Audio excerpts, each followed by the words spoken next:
በጣም ሰፊ የሆነ ባህል ያለን ህዝቦች የሚያኮራ ባህል ያለን ህዝቦች ነን። ክቡር ሚኒስትር ዴኤታው ሲናገሩ ፕሮፌሰሩ የመጣው በሌላኛው ካባ ነው ብለዋል። በሽማግሌነቱ ነው ብለዋል። ለመሆኑ ሽማግሌነት ምንድነው? ምንድነው አንድን ሰው ሽማግሌ የሚያደርገው? በነገራችን ላይ የምንጠቀምበት በአማርኛው ቃል ሽማግሌ የሚለውንም ለእናቶችም ጭምር ነው። ሴቶችም ማለታችን ነው። ወንዶችም ብቻ ማለታችን አይደለም። ምክንያቱም እችን ሀገር የሚያጸኑት ሴቶችም ናቸውና እናቶችም ናቸውና እችን ሀገር ወደፊት የሚያስቀጥሉት እናቶች ናቸው። እናቶች ስለወለዱ ነው እኛ እዚህ የቆምነው። ጠቅላይ ሚኒስትሩን፣ ፕሬዝዳንቱን፣ ንጉሱን ተርታውን የኔበጤውን ሰው የወለዱት እና እዚህ ያደረሱት እናቶች ናቸው። ስለዚህ ብዙ ጊዜ ስንናገር ወደ ወንድ ያደላን ይመስላል እንጂ እናቶቻችን ባለቤቶቻችንን ሴት ልጆቻችንን ጨምረን መሆኑ ግልጽ ነው። እንግዲህ እድሜ ማለት ምን ማለት ነው? እድሜ ነው ወይ ሰውን ሽማግሌ የሚያደርገው? እኔ ሐኪም ነኝ። ሐኪም ብቻ ሳልሆን የአእምሮ ሐኪም ነኝ። ስለዚህ እድሜ የሰው ልጅ እድሜ ኬላዎች በጣም የተለያዩ ናቸው። ሰው ይወለዳል። እስከ 3 ዓመት ድረስ አንድ የእድሜ ኬላው ነው። ከ3 እስከ 7 ዓመት ድረስ አንድ ሁለተኛው የእድሜ ኬላ ነው። ከ7 ጀምሮ እስከ 16 ድረስ የሚቀጥለው የእድሜ ኬላ ነው። እሱን ልዘረዝር አልፈልግም። አሁን ከ16 ጀምሮ 17 18ን ይዞ እንዲያውም ብዙ ህጎች 18ን አንድን ሰው ያደርጉታል። የተሟላ ሰው ወይም የተሟላች ሴት ያደርጋሉ። አንዳንድ ህጎች ደግሞ ከ21 ዓመት ይጀምራሉ። የኛ ህግ እንደሚመስለኝ ከ18 ዓመት ጀምሮ መምረጥ ይችላል ይመስለኛል። ከ21 ጀምሮ መመረጥ የሚችል ይመስለኛል። እርግጠኛ ካልሆንኩ እታረማለሁ። ዞሮ እነኚህ ምክንያቶች አሏቸው። አንድ ሰው እስከ 16 ዓመቱ ድረስ ገና ጨቅላ ነው። በእኔ ሙያ ደግሞ በአእምሮ ህክምና አንድ ሰው የተሟላ አእምሮ የተሟላ አንጎሉ የተሟላ የሚሆነው 26 ዓመት ሲሞላው ነው። ልብ በሉልኝ። አንጎላችን ያድጋል። ያድግና 26 ዓመት ሲሞላን ይጨርሳል። ከዛ ማን ይከተላል? አእምሮ ይከተላል። አእምሮ የኔም አእምሮ እያደገ ነው። ከእናንተ እማራለሁ። እናንተ ከኔ ትንሽ ትምህርት ትወስዳላችሁ። ከሚዲያው እማራለሁ። ከህብረተሰቡ እማራለሁ። ከሌሎች መሰል ሽማግሌዎች እማራለሁ። ፈጣሪ ፈቅዶ ይበቃሃል እስከሚለኝ ድረስ አእምሮ እያደገ የሚሄድ ነው። አንጎል ግን 26 ዓመት ላይ ያበቃል። ስለዚህ ምን ማለት ነው? አንድ ሰው የተሟላ እድሜ ያለው 26 ዓመት እድሜ ሲሞላው ነው። ይህን ስል ግን ህጉ ይቀየር እያልኩ አይደለም። ምክንያቱም ከ18 ዓመት በኋላ አንዲት ወጣት ሴት ራሷን ማስተዳደር ትጀምራለች። በዚህ እኮ ነው በገጠር ውስጥ ልጆቻችን 16፣ 17፣ 18 ህጉ ደግሞ ምን ይላል? ከ18 ዓመት በታች ከሆነ ማይነር ነው፣ ለአካለ መጠን ያላደረሰች ሴት ወይም ወንድ ነው ይላል። ስለዚህ ህጉ ይጠብቃል እስከ 18 ድረስ። ለምን? ሙሉ በሙሉ አንጎል ገና አልዳበረምና። ያልዳበረ አእምሮ ያልዳበረ አንጎል ደግሞ ብዙ ይሳሳታል። ስለዚህ እነኚህ ስህተቶች እንዳይሆኑ ጥበቃ ያደርጋል ማለት ነው። ስለዚህ የእድሜ ኬላ አሁንም እየቀጠለ ነው። 45 ላይ የላይኛው የጣራ ኬላ ይሆናል። 45ን አስተውላችሁ እንደሆነ ሴቶች ላይ ለውጥ ይመጣል፣ ወር አበባ ይቆማል፣ ወንዶችም ላይ እንዲያያለ የሚቀጥለው የእድሜ ኬላ 60 ይሆናል። ከዛ የመጨረሻው የእድሜ ኬላ 65 ነው። 65 ላይ አረጋውያን ነን ሁላችንም። እዚህ ውስጥ በጣም ወጣቶች አለው፣ ግን በኔ እድሜ ከኔ እድሜም በላይ ያላችሁ አላችሁ። ብዙዎቻችሁን ግን እዚህ በኔ እድሜ የምበልጣችሁ ይመስለኛል። ስለዚህ እኛ አረጋውያን እድሜ ላይ ነን ማለት ነው። ሽምግልና ታዲያ መቼ ነው የሚጀመረው ከተባለ የግድ መጎልመስ የለብንም። የግድ አረጋዊ መሆን የለብንም ለመሸምገል። ምክንያቱም አንዳንድ ወጣቶች በልጅነታቸው ሽማግሌ ሆነዋል፣ በልጅነታቸው መሪ ሆነዋል። እዚህ ለምሳሌ ማላችን የተከበሩ ገራድ ኩልምዬን አያለሁ። በወጣትነታቸው የህብረተሰቡ መሪ ናቸው። በወጣትነታቸው ገና 60 ሳይደርሱ 65 ሳይደርሱ ገና በልጅነታቸው ህብረተሰቡን ይመራሉ። ስለዚህ ምንድነው ህብረተሰቡ ገና ከልጅነታቸው እየኮተኮተ በእንደራሴዎች በኩል ምን አድርጓቸዋል? አብቅቷቸዋል ማለት ነው እዛ ላይ እንዲደርሱ። ስለዚህ አንዳንድ ወጣቶች በልጅነታቸው ሽማግሌ ዕድሜ ላይ ይደርሳሉ። ብዙዎቻችን ግን ከ60 እና ከ65 ዓመት በኋላ ግን ሽምግልና ዕድሜ ላይ እንደርሳለን። ይሄ ሽምግልና ዕድሜ ምንድነው ይዞልን የሚመጣው? ይሄ ሽምግልና ዕድሜ ይዞልን የሚመጣው መስከንን ነው፣ መረጋጋትን ነው። ወጣቶች ይሄንን አይወዱትም። ለምን? እኛ ሽማግሌዎች ረጋ ብለን ነው አንድ ነገር ስንታዘዝ 2 3 4 5 ጊዜ አስበን ነው፣ ፈጣኖች አይደለንም። ስለዚህ አሁን ባለው እንኳን የሀገራችን ስርዓት ስናየው እንደ እንቅፋት ነው የምንታየው። ምክንያቱም እኛ አንቸኩልም። ለምንድን ነው የማንቸኩለው? ከ5 ከ6 ዩኒቨርሲቲዎች ነው የወጣ ነው። በምን ምክንያት? እድሜያችን በጣም ብዙ ነገር አስተምሮናል። ባህልን አውቀናል፣ አካባቢያችንን አውቀናል። ከአካባቢያችን አልፈን ጎረቤት ባህሎችን አጥንተናል። ያንን አልፈን ድንበር ተሻግረን ጎረቤት ሀገራት ሄደናል እና ትልቅ እውቀት የተከማቸ የ5 የ6 ዩኒቨርሲቲዎችን እውቀት ይዘናል። ምናልባት ዲግሪ የለንም፣ 1ኛ 2ኛ 3ኛ ዲግሪ የለንም።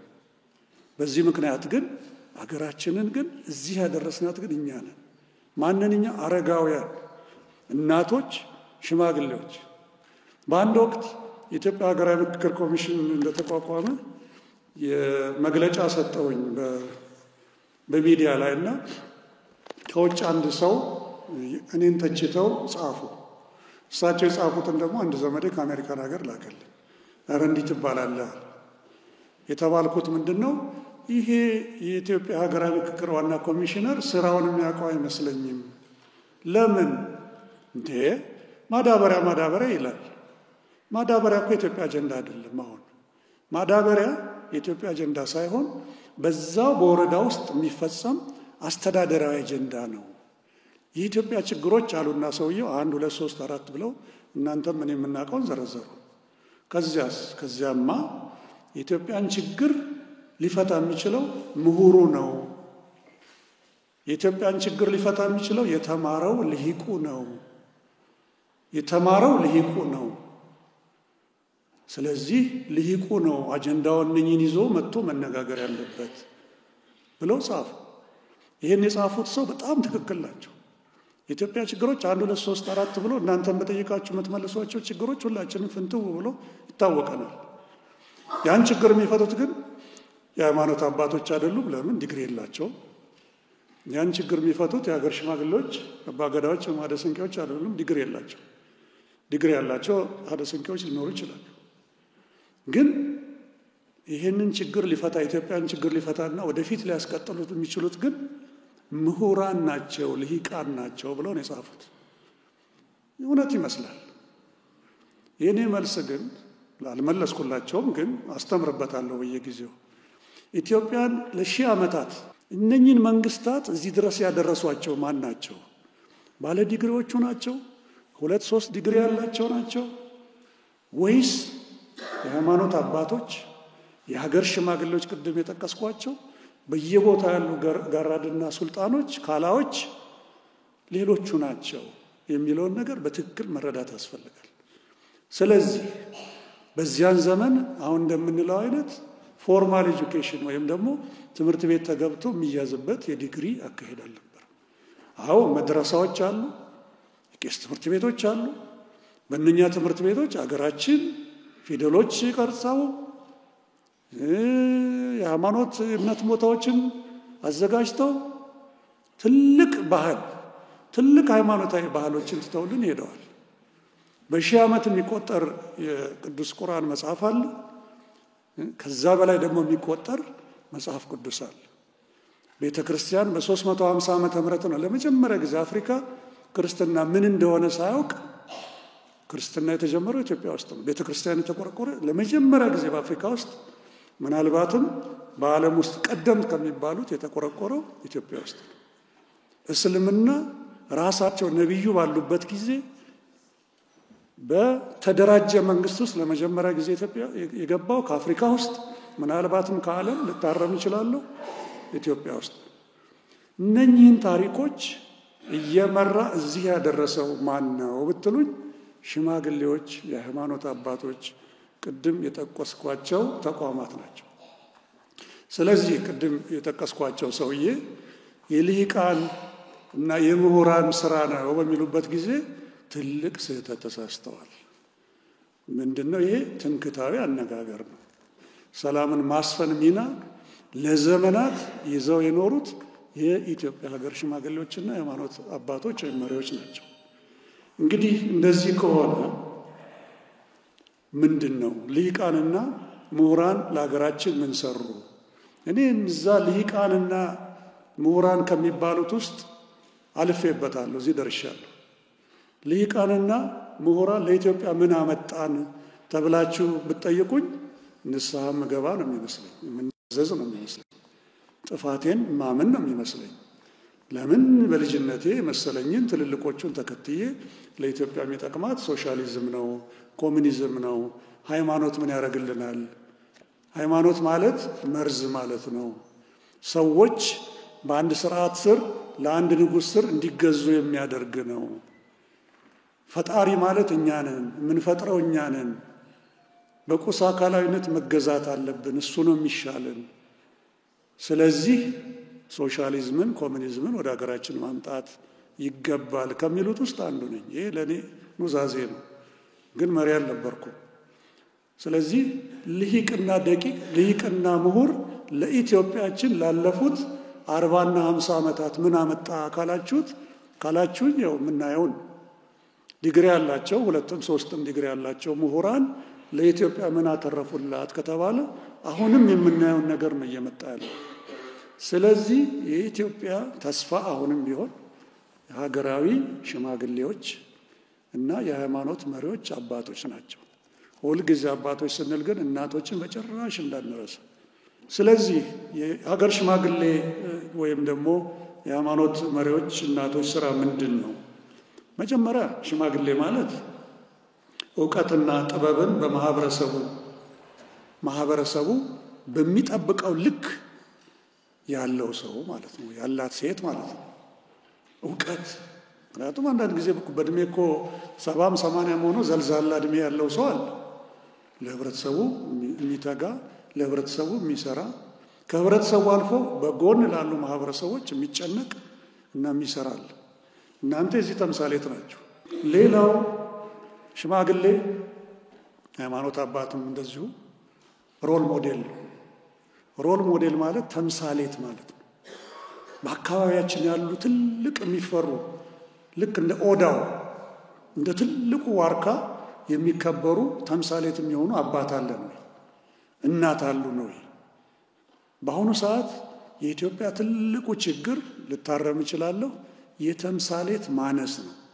ተምሳሌቶች እያነሱ ነው። ሁልጊዜ ጠቅሳለሁ ስፖርትን እና ኃይሌ ገብረስላሴን አነሳለሁ። ኃይሌ ማን ነበር ያንተ ተምሳሌት ስለው የኔ ተምሳሌትማ አበበ ቢቂላ ነው፣ ምሩጽ ይፍጠር ነው ይላል እሱ። እርግጠኛ ነኝ የምሩጽ ይፍጠር ተምሳሌት አበበ ቢቂላ፣ ማሞ ወልዴ ናቸው በስፖርቱ እንኳን። ስለዚህ እነ ኃይሌ እነ ቀነኒሳ እነ ጥሩነሽን እያዩ የኢትዮጵያ ስፖርት የት እንደደረሰ ይሁት። በሞራል በስነ ምግባርስ ምን ያህል ተምሳሌቶች ኢትዮጵያ በየቦታው አፍርተናል። ኢትዮጵያ ውስጥ በየአካባቢያችን ስንቶቻችንን የምንከበረው፣ ስንቶቻችን አባቶች ነን የምንፈራው፣ ስንቶቻችን እናቶች ነን ገና ድምፃችን ስንናገር ወዲያው ልጆቻችን የሚቀበሉን። ይሄ ላለፉት 40 እና 50 ዓመታት አልተሸረሸረም ወይ? እስቲ አስተውሉት። እኔ ትንሽ ልጅ ሆኜ አንድ አባት ሼክ የሚሆኑ ወይም ቄስ በአካባቢያችን ሲያርፉ ጉልበታቸውን እንስማለን፣ ሰላም እንላለን፣ እንዘይራቸዋለን። በኦርቶዶክስ መስቀላዊ ያሳልሙን እንደየእምነታችን። አሁን ያ መከባበር በየደረጃው አለ ወይ?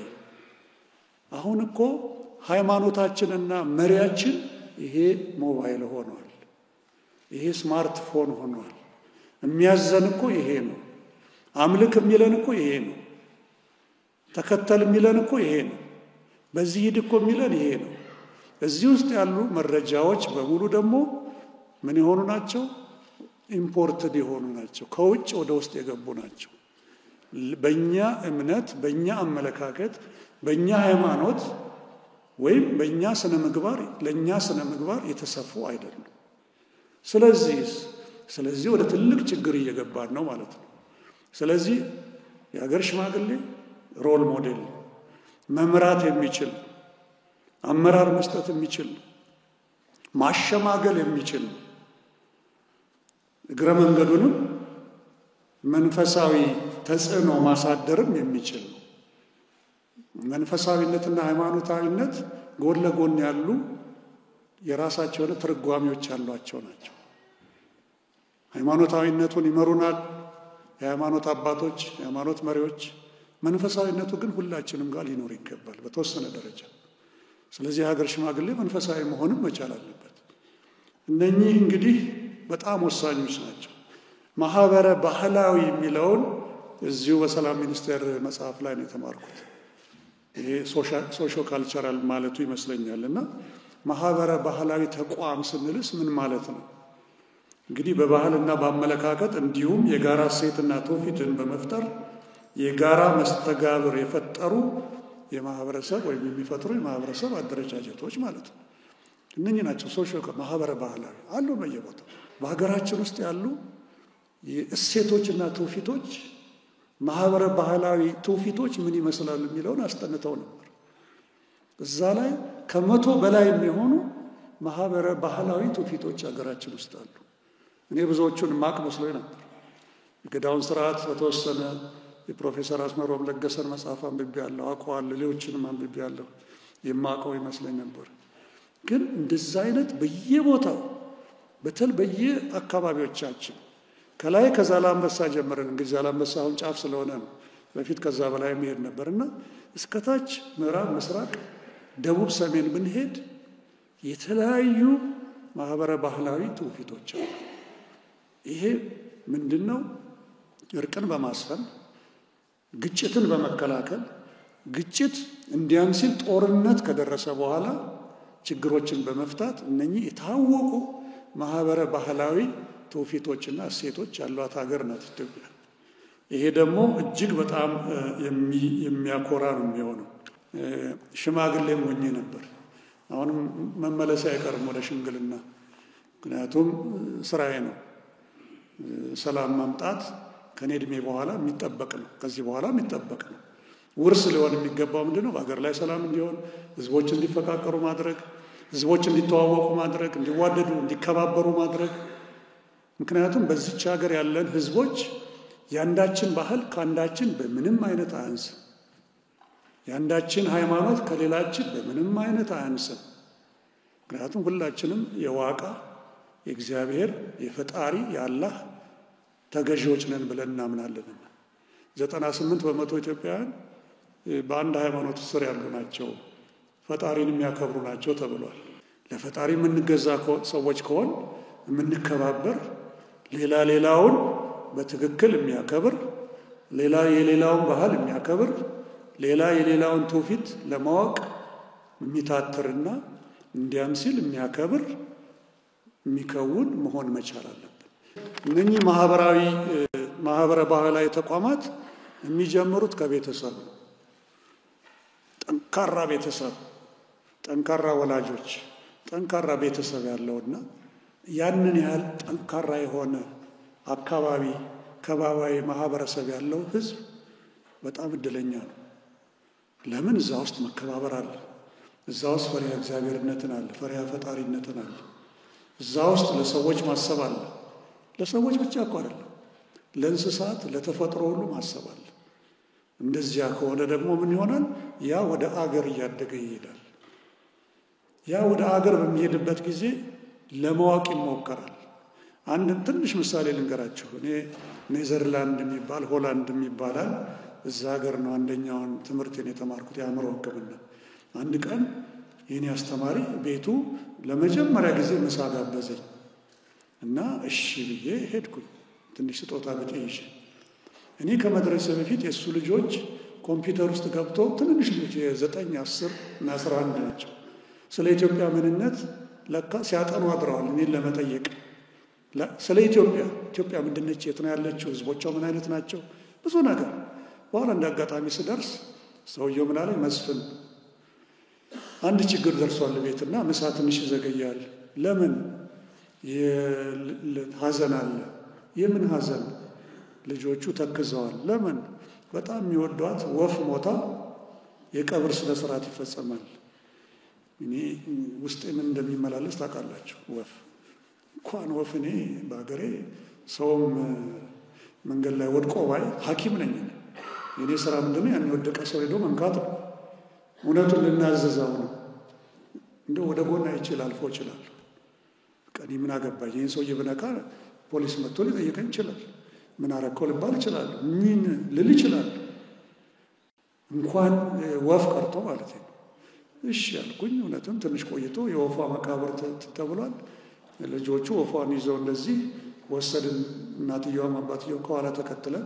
ለእኔ ቀልድ ነው። ወፏ ተቀበረች። ከዛ በኋላ ተመለስን። ከዛ ምሳ ማሰብ ጀመርኩ። እኔ ወፍ ምንድን ነው እንደዚህ ክብር የተሰጠው በኔዘርላንድስ በሚባል ሀገር? እኔ ሀገር እኮ ለሰው ልጅ ክብር አልሰጥም። ለተራበ አልሰጥም፣ ለተጠማ አልሰጥም። አልፎ አልፎ እንደው አንድ ብር የሰጠው እንደሆነ ጀነት ወይም መንግስተ ሰማያት የገባው ይመስለኛል። ይሄ ራስን ማታለል ነው። የሚሰጠው አንድ ብር ምናልባት ለማኙ ሲጠራቀምለት ብዙ ሊሆን ይችላል። ነገር ግን በተቀናጀ መንገድ እየረዳሁ አይደለም ያለሁት። ስለዚህ ተመልከቱት። ይሄ እንግዲህ ህፃናቱን ከታች ጀምሮ እንዴት እያሳደጓቸው እንደመጡ እናሳያቸው። እኛስ የኛ ማህበረሰብ እንደዛ እንዲሆን የሀገር ሽማግሌዎች፣ የሃይማኖት አባቶች ከታች ጀምሮ ልጅን እንዴት ነው ማሳደግ ያለብን ብለን ቤተሰቦችን ምን ያህል አግዘናል የሚለው በጣም ወሳኝ ነገር ነው። ስለዚህ በማህበራዊ ባህላዊ ተቋም ውስጥ የሚጀምረው ከቤተሰብ ከዛ ነው እንግዲህ ወደ ጎረቤት ወደ አካባቢ እያለ የሚሄደው። አይታችሁ እንደሆነ ሰብዕና ግንባታ የሚጀምረው ቅድም እድሜዎችን ነግሬያችኋለሁ። የሰብዕና ግንባታ ተሟልቶ የሚያልቀው 21 ዓመት አካባቢ ሲደርስ ነው። አንጎል 26 ላይ አድጎ ያልቃል ብያችኋለሁ። 21 አካባቢ አንድ ሰው በቂ ሰብዕና አለው። 16 ላይ ገና እየተገነባ ነው። ሰብዕናዎች የተለያዩ ናቸው። ሰብዕና ለምሳሌ ቸርነት፣ ቸር ሰው ሰብዕና ነው። ደግ ሰው ሰብዕና ነው። ክፉ ሰው፣ ተንኮለኛ ሰው ሰብዕና ነው። በ60 ዓመቱ አሁንም ማህበረሰቡ ተንኮለኛ የሚለውን ሰው መቀየር አንችልም። እኔ ክፉ ሆኜ እዚህ ደርሼ ከሆነ ምናልባት እናንተ የምታገዙኝ ምንድን ነው? ከህግ ጋር እንዳልጋጭና በየጊዜው እስር ቤት እንዳልገባ ታረጉኝ ካልሆነ በስተቀር ብዙ አትቀይሩኝም። አንዳንድ ሰዎች በፈረንጅ ሚን የሚባሉ አሉ። ቆጥቋጣ፣ ስስታ፣ ኃይለኛ ስስት ከሆነና ከማህበረሰቡ ጋር የሚያጋጨው ከሆነ ታግዟቸዋላችሁ። አለበዛ ስስታም የሆነን ሰው በ60 ዓመቱ ወይም በ70 ዓመቱ በእድሜ ቸር ማድረግ አትችሉም። መቼ ነው ነገር የተበላሸው? ገና ትንሽ ሆኖ እድገት ላይ ነው የተበላሸው። ስለዚህ ብዙዎቻችሁ እዚህ አባቶችና እናቶች ስለምትሆኑ ልጆች እንዴት እንደሚያድጉ ያስተዋላችሁ ይመስለኛል። አንዳንዶቹ ልጆቻቸው እናታቸውን መስለው ወጥተዋል። አንዳንዶች ልጆች አባታቸውን መስለው ወጥተዋል። አንዳንዶቹ ደግሞ ከሁለቱም ከእናታቸውም ከአባታቸውም አካባቢውን መስለው ወጥተዋል። አንደኛ የግል ሰብዕና የሚባል አለ። ሁለተኛ ግን በጋራ ደግሞ ሼር የምናረገው የጋራ የምናረገው ሰብዕና አለ። ለምሳሌ የዚህ አካባቢ ሰዎች የሐረር ልጆች የሚባሉ ታውቃላችሁ። ከሐረር የመጣችሁ አላችሁ። የሐረር ልጆች በምንድን ነው የምታውቋቸው? የሐረር ልጆች ወይም የድሬዳዋ ልጆች ፊት ለፊት ናቸው። አዋ ጨቅጭቀኝ ነው የሚሉት እና ይሄ ነው ምንድን ነው የሚሉት ፊት ለፊት ነው። እነኛ ልጆች ግን አማራዎች ናቸው፣ ተጋሮዎች ናቸው። እነኛ ልጆች ኦሮሞዎች ናቸው ወይም ሶማሊ ወይም ብንል አይደለም። የድሬዳዋ ልጆች በመሆናቸው ብቻ በጋራ ያገኙት ማንነት ነው። ያ ይደማመርና ደግሞ ኢትዮጵያውያን የሚባሉ አሁን ኢትዮጵያ በምትባለው ካርታ ውስጥ ያለን ሰዎች በጋራ ደግሞ የምንካፈለው ሰብዕና አለ። ይሄ ሰብዕና እንዴት ነው ካላችሁኝ፣ በአጠቃላይ ኢትዮጵያውያኖች እንደው በተወሰነ ደረጃ ይሉኝተኝነት ያለን በተወሰነ ደረጃ ከመናገራችን በፊት ትንሽ ዘጌት ብለን የምንናገር። ያ ማለት ግን ሐረር ድሬዳዋ ሲደማመሩ ብቻቸውን ሆነው አይደለም። ግን ድምሩን ስናየው ግን ረጋ ያለ ያንን ረጋነት ደግሞ ወደ ደጋ ውስጥ ሄዱ ከብርዱ ጋር ነው መሰለኝ ጭምትነት አለ። በጣም 2-3 ጊዜ ማሰብ አለ። ይሄን ብናገር ይሄን ቢባልስ የሚል ነገር አለ። ወደ ቆላው ስትሄዱ ደግሞ ሰብዕናው በተወሰነ ደረጃ ዞሮ ግን ኢትዮጵያዊነት ወደሚለው ደግሞ የሚወስደን አካሄድ ይኖራል። ስለዚህ እዚህ ሰብዕና ላይ ትልቁ ቦታ ያለው ማን ነው? የሃይማኖት መሪዎችና የእናንተ የሀገር ሽማግሌዎች ቅድም እንዳልኩት ሴቶች እናቶችንም ጨምሮ እናንተ ናችሁ። ሰብዕና እንዲሆን የምትፈጥሩት እናንተ ናችሁ። ህዝቦች እንዲዋደዱ የምታረጉት እናንተ ናችሁ። ህዝቦች ደግሞ 2-3 ጊዜ ከመዋደዳቸው በፊት እንዲጠይቁ የምታረጉት እናንተ ናችሁ።